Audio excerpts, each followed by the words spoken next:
सर्वप्रथम यहाँहरू सबै घरदेश तथा परदेशमा रहनुभएका चिर परिचित मंगोल प्रेमी लोकतन्त्रवादी सम्पूर्ण दाजुभाइ तथा दिदीबहिनीहरूमा जय मंगोलको न्यानो अभिवादन टक्राउन चाहन्छु।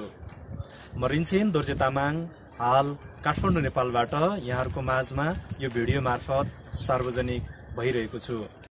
डाक्टर गोपाल गुरुङद्वारा लिखित अस्तित्वको खोज मंगोलको र एमएनओमा डक्टरेट पीएचडी नामक पुस्तक यहाँहरूको बीचमा आवाज मार्फत राख्दै आइरहेको थिएँ। उक्त पुस्तकको चौथो भाग पुस्तकको 15औं पेजको अन्तिम हरफबाट सुरुवात गर्ने अनुमति चाहन्छु। बुद्ध पुनर्जन्मको विश्वास गर्दैनथे। मैले भाषण गरेको 17 वर्षपछि र उक्त कुरा सम्पादकीयमा लेखेको 13 वर्षपछि थारूहरू मंगोल र बुद्धिस्ट भएको पुस्तिका बोकेर केही थारूहरू म कहाँ आए। मगरहरूको थर 1317 फेला परेको छ। उपथरमा गधा, कनैरिया, बाछा, काला, सुनारी, सुन कमाउने, राजवंशी, दुलाल, कामी, रिजाल, चितौरिया, चितौडिया, मुजियाली, सिजापति, बराल, भात, दन्त, पन्ती, चौहान, कनौजे, कमारा, दिशा, रिमाल, रोका सार्कीमा पनि हुन्छ, काला, घर्ती, सुपारी, कालीकोटे, रेग्मी, रखाले राखिएको, मन्दिर, दलाल, पुड्के, भुजेल, चितौरे, चितौडे, खाना, खाती, गदाल कामीमा पनि हुन्छ, खुलाल, गजमेर कामीमा पनि पाइन्छ, गैडो, पन्थी इत्यादि चाहिँ राणाका कमाराहरू अर्थात् जनजातिहरू हुन्। यी उपथरहरू आले, राणा, थापा, पुन सबै मूलवासी मंगोलमा पाइन्छ। यी जनजाति अथवा कमारा जातिका मालिक राणाहरूको बिल्लीबाट भएपछि मूलवासी मगरहरूको खेताला गोठाला भएर जीविकोपार्जन गरेर बस्न परेपछि मालिक मगरहरूको थरमा आफ्नो थरलाई उपथर बनाई गाँसेर भन्न थाले र आज यो रूपमा देखा पर्यो। हिन्दू आर्यलाई शरण दिने मूलवासी मंगोलहरूमा पहिलो मगर थिए। त्यसै कारण तिनीहरूलाई हिन्दू आर्यहरूले पहिलो शिकार बनाए, शरणको मरण गरे, थोत्रो बनाए। जसरी काठमाडौँका हिन्दू मल्ल राजाले यहाँका मूलवासी नेवारलाई अर्थात् लडाईँ होइन अथवा युद्ध नचाहने यसबाट पनि नेवारहरू बुद्धमार्गी थिए भनेर स्पष्ट हुन्छ। वर्तमान नेपालको 2224 राज्यहरू सबै नै पहिला जुम्लाको रेखदेखमा थियो। कर तिर्नु पर्दा जुम्लालाई तिर्थे। यी सबै राज्यलाई गोर्खा राज्य अन्तर्गत गराउने बहादुर शाह थिए। नेपालमा विडम्बनाको कुरा के छ भने अमेरिका र ब्रिटिसलाई साम्राज्यवादी, भारतलाई विस्तारवादी भन्ने र देख्नेहरूले पृथ्वीनारायण शाहलाई एकताको प्रतीक देख्छन्, किनकि त्यहाँ एकातिर डर छ भने अर्कोतिर स्वार्थ। त्यस्तै हिजोसम्म पञ्चायत व्यवस्थालाई एकतन्त्रीय, अधिनायकवादी, तानाशाही, अप्रजातान्त्रिक, मानव अधिकार नभएको भनेर कुर्लने यी निम्न स्तरीय, निम्न स्वार्थ बोकेका नेताहरूले आज पञ्चायत व्यवस्था र पञ्चहरूलाई पनि प्रजातान्त्रिक र प्रजातन्त्रवादी देख्न थाले। राणा शासनलाई जहानिया, एकतन्त्रीय, निरङ्कुश देख्ने स्वार्थीहरूले राजा शासनलाई जहानिया देख्दैनन्, किनकि राणाको ठाउँमा तिनीहरू पुग्छन्।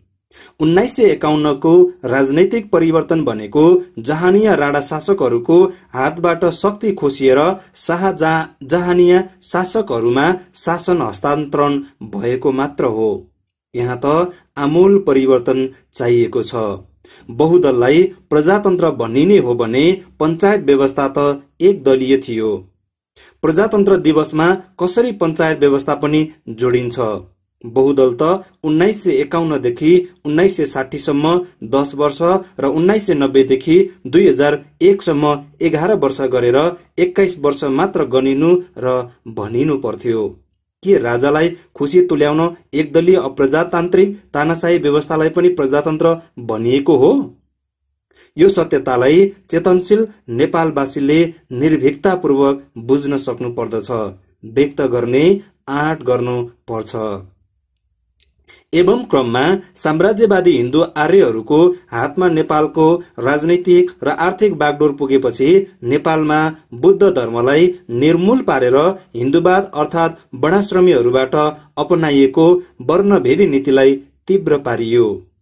यो नीति लागू गर्ने क्रममा मान्छेको मानसिकता र विचारलाई मोड्नुको निम्ति रामायण, महाभारत, गीता, वेद, गायत्री मन्त्र, 18 पुराण लेखाइए। यी सबै बुद्ध दर्शनमाथि आक्रमण गर्ने हेतुले लेखिएका काल्पनिक काव्यहरू हुन्। यस्ता काव्य महाकाव्यहरूबाट वर्णभेदी हिन्दू आर्यहरूले वर्णभेद अपनाउने नीति सिके। तर हाम्रा पुर्खाहरूले यसै षड्यन्त्रको जालोमा परि हिन्दू आर्यहरूलाई देव देवीको रूपमा ढोग्न र पूजा गर्न सिके। वर्णभेदी अफ्रिकामा रङ्गभेद नीति अन्तर्गत आर्य रामको हातबाट हिन्दूहरूको निम्ति शूद्र सम्मुख मारिए। रावण, बाली जस्ता वीर पुरुष छल कपटद्वारा मारिए। मूलवासीहरूलाई शिक्षाबाट विकासबाट वञ्चित गरिए। राजनैतिक शक्ति हातमा परेपछि मारेर नै सखा पार्ने नीति र योजना बनाइए। यो क्रम आज पनि जारी छ। यसै कारण राजनैतिक रूपले चेतनशील नभएको मान्छे पशु र हनुमान हो। भारतीय मूलवासी मंगोल र नेपालका मूलवासी मंगोलहरूप्रति भेदभाव बढाउने र राक्षस भनेर प्रस्तुत गरी आफ्नै समुदायबाट अलग गराउने कूटनैतिक चाललाई जताततै फैलाउने हत्या गर्ने काम भयो। एकलव्यले द्रोणाचार्यको धनुवाड सिकाउने स्कुलमा भर्ना पाएन, किनकि उसको शकल नै मंगोलको देखियो। यहाँ मलाई एकजना सिक्किमे शिक्षा मन्त्रीको सम्झना आउँछ। उसले शिक्षकहरूलाई नियुक्ति पत्र दिँदा बाहुन छेत्रीलाई अलग्गै राखेर गुरु मन्त्र दिँदै भनेको थियो, मतवालीहरू फर्स्ट हुने खालको भए पास मात्र गराउनु, पास मात्र हुने योग्यताको भए फेल गराउनु र हामी बाहुन छेत्रीका छोराछोरी पास हुने मध्येबाट फर्स्ट गराउनु र फेल भएकालाई पास गराउनु। यो गुरु मन्त्र नेपालबाट निकासा भएको हो। एकलव्यले द्रोणाचार्यको धनुवाड सिकाउने स्कुलमा भर्ना नपाएपछि जंगलमा गई कठोर परिश्रम गरी धनुवाड कला सिके। पछि ऊ यति निपुण भयो कि द्रोणाचार्यको कुकुरको मुख नै काँडले भरेर भुक्न नसक्ने बनाइदियो। वर्णाश्रमी द्रोणाचार्यले के माग्यो थाहा छ? एकलव्यले धनुको ताँदोमा काड समात्ने बुढी औँला। एकलव्यले सोच विचारै नगरी आफ्नो बुढी औँला काटेर दियो। यो विचारै नगरी बाहुन छेत्रीको हतियार बन्ने संस्कार आज पनि मूलवासी मंगोलमा जीवित नै छ। 50 वर्षमा चीन यति अघि बढ्नुको कारण त्यहाँका मूलवासी हानहरूको हातमा राष्ट्रको राजनैतिक शक्ति पुग्नु हो। कम्युनिस्ट शासन मात्र भएर होइन, तर यतिकै समयमा नेपालको यो दुर्गति हुनुको कारण हो यो मुलुक साम्राज्यवादीहरूकै हातमा पुग नपुग 400 वर्षदेखि खन्जिनु। द्रोणाचार्य गएपछि काँड धनुमा ताँदो चढाउँदा समात्न नसक्ने भएपछि मात्र एकलव्यले द्रोणाचार्यको दुष्टता थाहा पायो। तर गर्ने के? आज पनि हामी मंगोलको स्वभाव ठीक त्यस्तै छ जस्तो एकलव्यको थियो। भारतकै मूलवासी मंगोल थिए बुद्धमार्गी रावण पनि। रावणलाई राक्षसको रूपमा प्रस्तुत गरिदियो। हामी आफ्नै वंशजलाई आज राक्षस भन्छौं, किनकि शिक्षा दीक्षा नै साम्राज्यवादी हिन्दूकरण गराइयो। त्यसैको अनुकरण हो प्रहलाद भक्ति र उसका बाबु हिरण्यकशिपु पनि। आफ्नै बाबु हिरण्यकशिपुलाई मारेर वर्णभेदी आर्यको पूजा गर्दा प्रहलाद खुसीले गद भयो। बाबुलाई मार्दा गर्व गर्यो। कशिपुको हत्या भएकै प्रतीकको रूपमा होली मनाउने गर्छन्। संक्षिप्तमा भन्नुपर्दा हिन्दूहरूले राक्षस भन्ने गरेकाहरू हाम्रा पुर्खा हुन् र तिनीहरूका देवदेवी हुन् हाम्रा बैरीहरू। तिनै वर्णभेदी आर्यहरूको सन्तानलाई आज हामी हिन्दू आर्य भनेर चिन्छौं। र यी हिन्दू आर्यहरू बुद्ध धर्मको अत्यन्तै विषालु शत्रु बन्नुको मूल कारण के थियो भने यिनीहरू आफूलाई देवको सन्तान ब्रह्माको मुखबाट, आइमाईको नानी जन्माउने ठाउँ ब्रह्माको मुख हो, मुखबाट त उल्टी हुन्छ, खकार थुकिन्छ, जन्मेको क्षेत्री राजालाई पाखुराबाट जन्मेको भनी सुरक्षा गार्ड बनाउने, कसैलाई कमाई ल्याउने जात बनाउने र कसैलाई सेवक बनाएर आफू बसी बसी खाने, शोषण गर्ने, स्वर्ग नर्गको लोभ देखाउने, डर देखाउने, पूर्व जन्म, वर्तमान जन्म र अर्को जन्मको ठेकेदार बनेर ठग्ने नीतिलाई बुद्ध नीतिले चकनाचुर बनाई ठग व्यवसाय नचल्ने बनाई दिएकोले हो। यी वर्णभेदी हिन्दू आर्यका धन धान्य र विद्याकी देवी लक्ष्मी र सरस्वती आफ्नै बाबुकी छोरी हुन् र स्वास्नी पनि। भद्रपुर झापाको महेशपुर नजिकै किचक बध छ। किचकलाई मारिएको ठाउँ अर्थात् सुरवीर मंगोल मारिएको ठाउँ। वर्णभेदी हिन्दू आर्यका सन्तानहरूले भारत र नेपालका मूलवासी मंगोलहरूलाई मारेर नै सिद्ध्याउने र हामीलाई टाट पार्दै सबै आफ्नो बनाउने जुक्ति अपनाउने काम गर्नमा कुनै पनि कसर बाँकी राखेका छैनन्, किनकि राजनैतिक र आर्थिक लगाम तिनीहरूकै हातमा छ र यो शिक्षा तिनीहरूले कौटल्य शिक्षाबाट शिरोधार्य गरेका हुन्। हामीलाई परस्परमा लडाएर मराउने जुक्तिहरू जुन यद्यपि भइ नै रहेको छ। पञ्चेकालमा देवान सिंह राईलाई मार्ने को थिए? त्यस ताकाका कोशी अञ्चलाधीश बलराम प्याकुरेल। आज पनि मूलवासीलाई कंग्रेस, कम्युनिस्ट, पूर्व पञ्चेको नाममा लडाउने, भिडाउने, मराउने काम भइ नै रहेको छ। राम र रावणको बेला र आजको समय नाम मात्र फरक, काम एउटै हो। त्यसमा मोहन विक्रम सिंहका चिन्ह 1990 पछि काटिएका जनजातिहरूको भूमिका प्रतिगामी र दोग्ला त छँदै नै छ। गहिरिएर हेर्ने हो भने राणातन्त्र, राजातन्त्र र कम्युनिस्ट तन्त्र एउटै एक दलीय तन्त्रका हाँगाहरू हुन्। अरू मुलुकका राजा र प्रजा एउटै धर्मका, एकै वर्णका हुन् भने नेपालमा ठिक त्यसको उल्टो छ। रावण जस्तो शक्तिशाली पुरुषलाई मार्न उसैको दुष्ट भाइ विभीषण लागेको थियो। बालीलाई मार्न उसैको दुष्ट भाइ सुग्रीवलाई भिडाएको थियो। हिन्दू आर्य रामको दास पवनपुत्र झैं।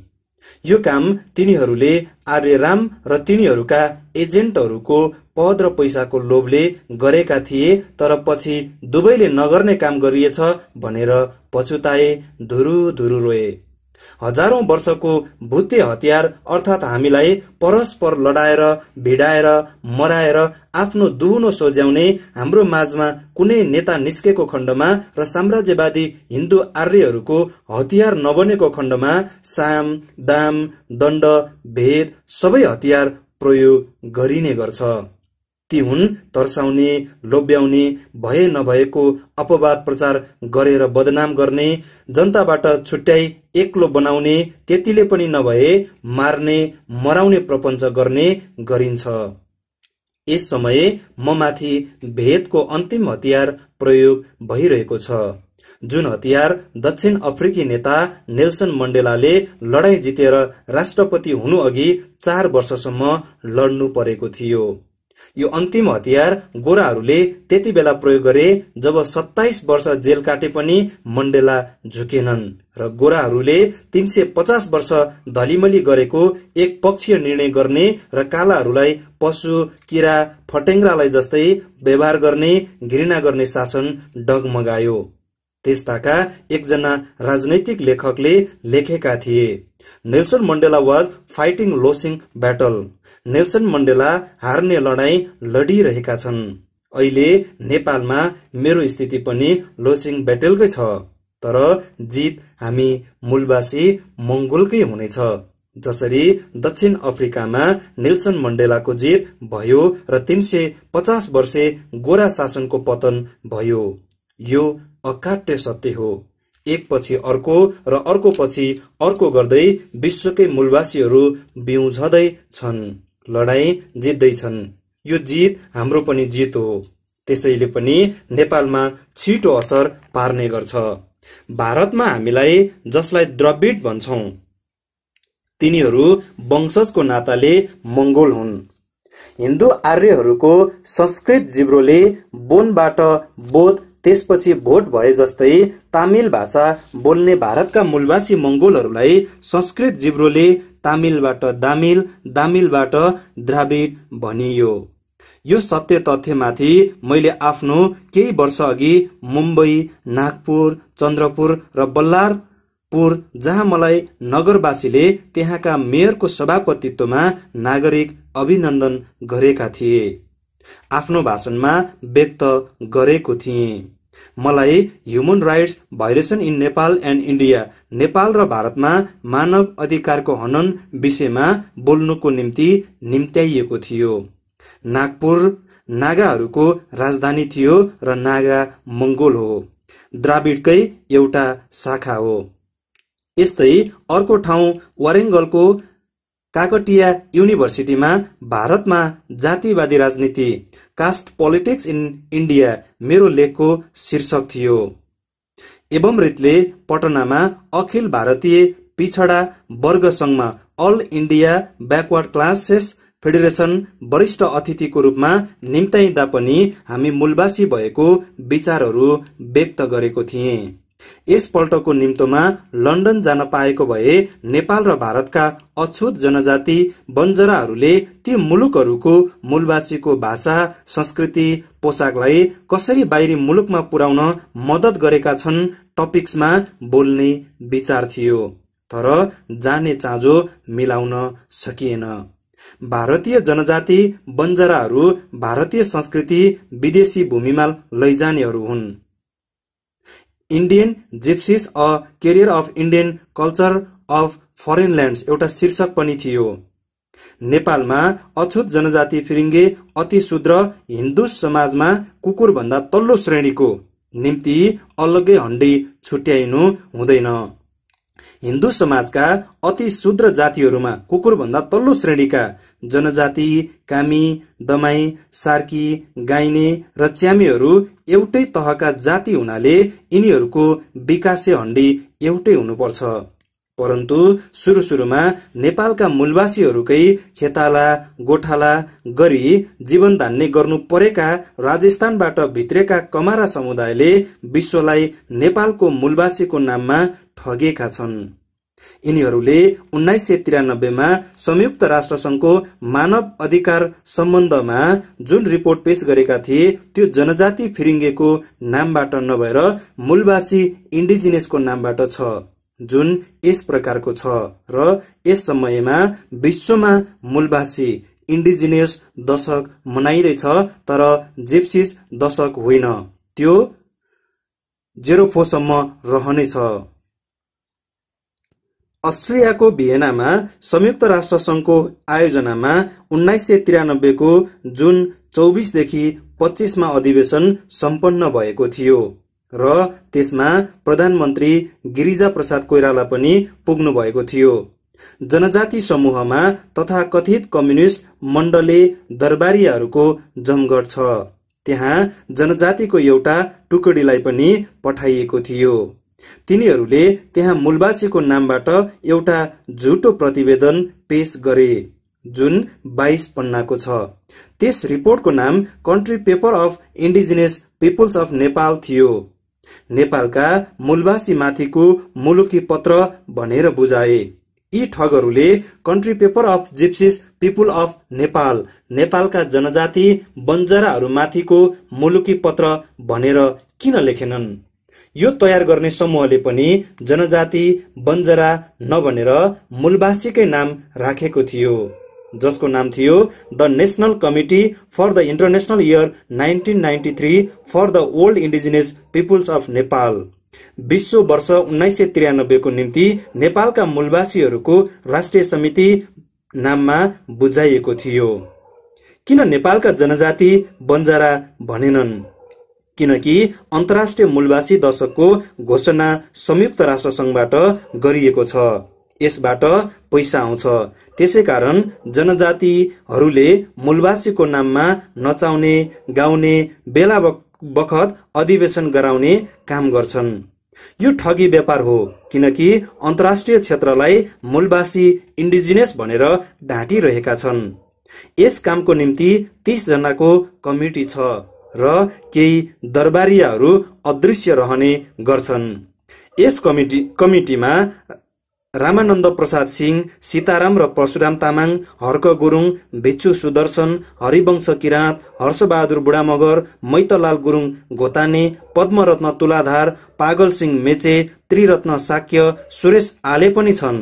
हाल भद्रा जनजाति घले र डाक्टर कृष्ण जनजाति भट्टचन, एकजना दरबारिया र अर्को तथाकथित कम्युनिस्ट डटेर लागेका छन्। अब मूलवासी मंगोलहरूले पनि परस्पर विवाहबारी चलाउने क्रान्तिकारी अभियान थाल्नु आवश्यक छ, जसले एक अर्कालाई नजिक्याउँछ। कतिपयको चासोको विषय के छ भने बाहुन क्षेत्रीको संख्या यति औधी कसरी देखिन्छ? यसको कारण हो यिनीहरूले प्रहरी, सेना, प्रशासन, अदालत, टिभी, रेडियो, अरू सञ्चार माध्यमहरूमा सबै ठाउँमा एक पछि अर्को र अर्को पछि अर्को गर्दै आधिपत्य जमाइरहेका छन्। यसबाहेक एउटै मानिसको नाममा भोटर लिस्टमा 2-4 जिल्ला र गाउँमा पनि हुन्छन्। कतिपय सिक्किमे, दार्जिलिङे, देहारदुने मात्र होइन, कुमाउ र गढवाली बाहुनहरूको नाम पनि नेपालमा समावेश छ। अर्कोतिर हाम्रो मंगोलको संख्या घटाउँदै लगिएको छ र सबैलाई हिन्दू लेखिदिने गरिएको छ। यसमा प्रमुख भूमिका भारतको रासस अर्थात् राष्ट्रिय स्वयंसेवक संघ र नेपालको विश्व हिन्दू महासंघले खेलेको छ। यसपटक भारतीय हिन्दू राससले एउटा घतलाग्दो पुस्तक वितरण गरेको छ। त्यसमा भएको मानचित्रमा नेपाल भारतमा गाभिएको छ। हुन त नेपालको इतिहासमा नै पनि नेपाल भारतवर्षको सबैभन्दा रमणीय ठाउँ हो भनेर लेखिएको छ, तर एउटा साधारण कलाकारको विरोधमा यतिको ठूलो काण्ड मचाएर राष्ट्रवादिता देखाउनेहरूले राससको विरोधमा यतिको ठूलो विरोध गर्ने आँट किन गर्न सकेनन् त? फिल्मी कलाकार र बीबीसीको मात्र विरोध किन? काले राईले पाएको प्रपन्नाचार्यको अथवा संस्कृतको डाक्टर प्रमाणपत्र पनि विश्व हिन्दू महासंघले जुटाइदिएको नक्कली प्रमाणपत्र भएको आजभोलि जताततै सुनिन थालेको छ। उसको संस्कृतिको स्तर निम्न कोटिको भएको बताइन्छ। आचार्य मात्र होइन, विशारदकै प्रमाणपत्र पनि शंकाजनक बताइन्छ। उसको पीएचडी को प्रमाणपत्र दयाको र नक्कली भएको चर्चामा आउन थालेको छ। गत वर्ष मध्यतिर राससले एउटा अत्यन्त गोप्य एजेन्डा भारत र नेपालमा विश्व हिन्दू समाजका सदस्यहरूलाई गोप्य तरिकाले वितरण गर्ने काम गर्यो। त्यसमा 34 बुदा छ र ती बुदाहरूमा मुसलमानहरूलाई कट्टर शत्रु सम्झेर आक्रमण गर्ने, बुद्धिस्ट गुम्बा, क्रिश्चियन चर्च, मुस्लिमका मस्जिदहरूमा योजनाबद्ध ढंगमा आक्रमण गर्दै जाने कुराहरू लेखिएका छन्। अस्त्र शस्त्र प्रशस्त मात्रामा जम्मा गर्दै जाने र दलितहरूको हत्या गर्दै जाने सल्लाह पनि दिइएको छ। अहिन्दूहरू र दलितहरू बाहुन क्षेत्रीको निम्ति खतरा भएको सल्लाह दिने काम पनि भएको छ। पहिले बडश्रमीहरूले द्रविडहरूलाई पनि किराँती भन्थे। यसै कारण किराँतेश्वर मन्दिर भनिने पशुपतिनाथको मन्दिरमा पुजारी राई लिम्बू किराँती होइन, दक्षिण भारतकै पण्डा ल्याइन्छ।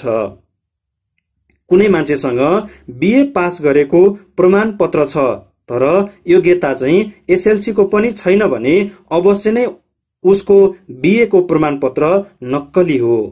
नेपालको तराई भेगमा मात्र होइन, उच्च पदमा आसन जमाएकाहरूसँग पनि भारतबाट किनेर ल्याएका र फेल नहुने जाँचमा बसेर ल्याएका प्रमाणपत्र प्रशस्त पाइन्छ।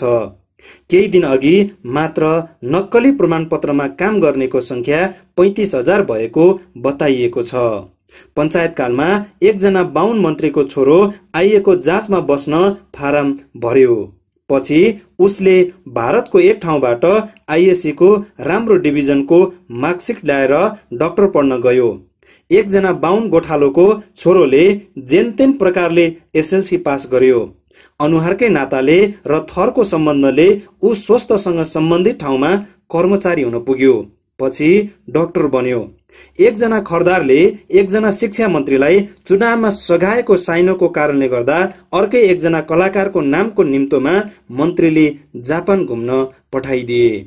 ताइवानी नागरिक समूहलाई नेपाली नागरिक बनाइदिनेहरू यो मुलुकको मन्त्री प्रधानमन्त्री बन्छन् भने नागरिकता लिने चाहिँ पक्राउ परेर जेल जानुपर्ने हुन्छ।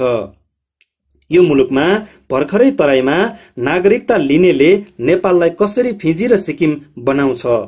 भारतीय नागरिकले नेपालको नागरिकता लियो रे, तर भारतमा नै पनि त लाखौं लाख नेपालीले नागरिकता लिएका छन् नि।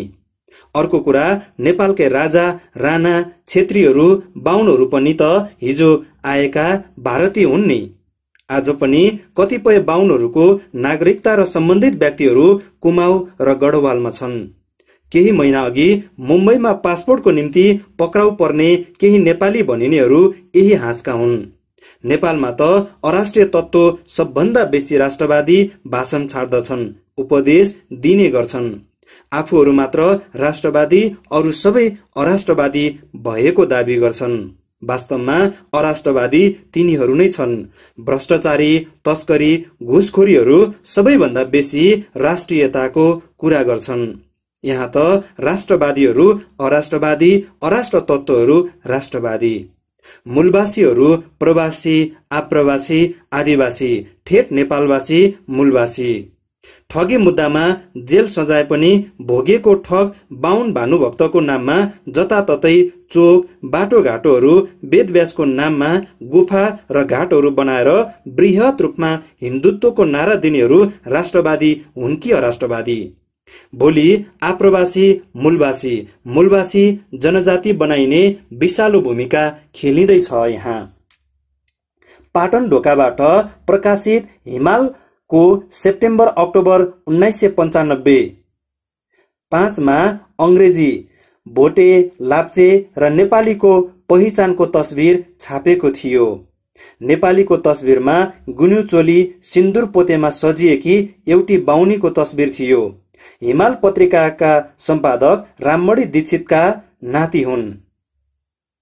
राममणि आदि, जसले जंगली, स्वाठे, तिग्रे, पर्वते, पाखे, खर्पने, ढोकेको देश हो नेपाल, भगवान राखिदेऊ यो यसै गरी यी सभ्य भए हामी बाहुन क्षेत्रीको सिरीखुरी कहाँ जाला, मन्त्री मण्डल जोड्दा मतवाली, मूलवासी मंगोल कबै नहुनु, बाहुन क्षेत्री लिएर जोड्नु भनेर भलो कुराको नमुना पुस्तकमा उपदेश दिएका थिए।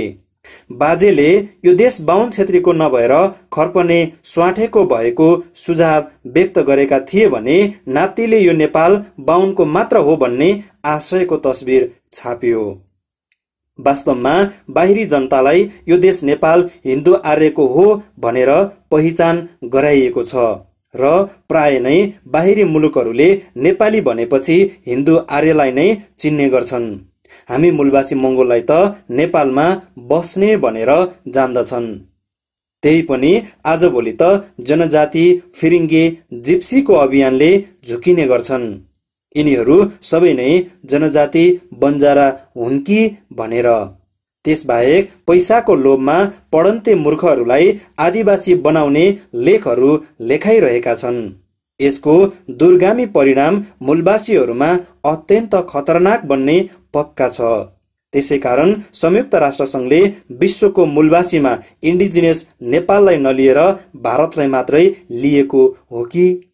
जनजातिहरू अर्थात् फिरिङ्गेहरू तिनीहरूका मालिकले जुन तरिकाले ताली बजाउँछन् त्यही प्रकारले डान्स गर्छन्। अब आएर तिनीहरूले नेसनालिटिज लेख्न थालेका छन्। तर पनि नेपालका मूलवासी मंगोलको घैँटोमा घाम चाहिँ लागेन। हिन्दू शूद्र भनेर टुप्पीको लठारो राखी तालु चिन्डे बनाउँदा टाउको थापिदियो। मतवालीको ट्रेडमार्क लगाइदिँदा मत धोकेर परस्परमा नै पाखुरा सुर्केर लापा खेल्न तम्से। अब आएर मुठ्ठीभर चितौडिया बन्जरा फिरिङ्गेहरूलाई अघि सारी फिरिङ्गे बनाउने र बनाउने अभियान थाल्दा पनि कुकुरलाई हड्डीको भाग जस्तै पैसा दिएको खण्डमा जनजाति शब्दप्रति घृणा होइन थुक निल्ने भएका छन्। पद्मसुन्दर लावतीले पद र पैसाकै लोभमा समस्त लिम्बूलाई शूद्र बनाए। दिलमान सिंह थापा मगरले मगरहरूलाई। बाहुन छेत्री सही अर्थमा भारतीय हुन्, नेपाली होइनन्। नागरिकताको नाताले मात्रै नेपाली। नेपाल बाहिर भारतमा बसोबास गर्ने बाहुन छेत्री भारतीय हुन्, तर कतिपय ठाउँमा जस्तै दार्जिलिङ, भोटाङ, सिक्किम, कालेबुङमा मात्र नभएर असमको विभिन्न भेग, बाक्सु, देहरादुनतिर पनि नेपालीको नाममा कुनै न कुनै रूपमा नेपालका मूलवासी मंगोलहरू परम्परादेखि नै ठगिनेमा परिसकेका छन्। हाम्रो बालककालदेखि नै बाबुबाजेले बाहुनलाई जदौ गर्दै खुट्टा ढोगिदिएको र छेत्रीलाई स्यालुट ठोकेको देखेर पनि हुन सक्छ। हाम्रो मान्छेको मानसिकता बिग्रेर ढोगिदिने र सलाम ठोक्ने मात्र भएको छ। भारतमा ठकुरीलाई मात्र क्याप्टन पद दिनु, अरूलाई हवलदार, सुबेदार भन्दा माथि नदिनु भनेर भारत सरकारलाई पत्र लेख्ने नेपालकै बाहुन छेत्री हो। पश्चिम नेपालका ठकुरीहरूलाई हजुर भनेर सलाम ठोक्नै पर्ने नियम बसाउने पनि नेपालका यिनी बाहुन छेत्री हो। सिक्किममा बाहुनहरू 8000 जति मात्र छन्, तर पनि पवन चामलिङले आफू मात्र बाहुनको खुट्टा ढोक्दैनन्। भोटे लाप्चेलाई पनि बाहुनको खुट्टा ढोक्नै पर्ने परम्परा बसाएको छ। जुत्ता सिउन बसेको सार्कीले ओहोर दोहोर गरेको मान्छेको अथवा आफूतिर लम्केको मान्छेको खुट्टा र जुत्ता हेर्ने गर्छ। चामलिङको परम्परा पनि आफूपट्टि लम्केको बाहुन बाहुनीको खुट्टा हेर्ने भएको छ। मैले दार्जिलिङ र सिक्किममा पनि कतिपय सुकिलो र महँगो सुट र नेट टाई लगाउने मंगोल अनुहारकाहरूले सायद तिनीहरू जनजाति बन्जरा हुन सक्छन्, तिनीहरूको मानसिकता जाँच्दा बाहुनलाई ढोग्न नपाएको दिन भानुभक्त बाहुनको मूर्तिमा गएर फूल चढाई मूर्तिकै भए पनि खुट्टा ढोगिदिने गर्छन्। हामीले बेला बखतमा नेपाली खेद्यो भन्ने समाचार अखबारमा पढ्छौं, कहिले म्यानमारबाट, कहिले भोटाङबाट, कहिले आसामबाट। तर मैले गरेको सर्वे अनुसार नेपाली मूलका ठेट मंगोल नेपालीलाई खेद्ने काम कतैबाट पनि गरिएको छैन। डाक्टर गोपाल गुरुङद्वारा लिखित अस्तित्वको खोज मंगोलको र एमएनओमा डक्टरेट पीएचडी नामक पुस्तक यहाँहरूको बीचमा अडियो मार्फत राख्दै आइरहेको थिएँ। उक्त पुस्तकको 20औं पेजको अन्तिम हरफमा आजको चौथो भाग अन्त्य गर्न चाहन्छु। मंगोल भिजन राष्ट्रिय साप्ताहिक पत्रिकाको अनलाइन पेज www.mongolvision.com र यसको YouTube channel Mongol vision online television मार्फत यहाँहरू सबैले यो पुस्तकको अडियो सुनिरहनु भएको छ। यहाँहरूको सल्लाह, सुझाव र प्रतिक्रियाको अपेक्षा सहित भोलि पुनः पुस्तकको 5औं भाग लिएर आउने बाचा सहित आजको निमित्त ओझेल पर्न चाहन्छु।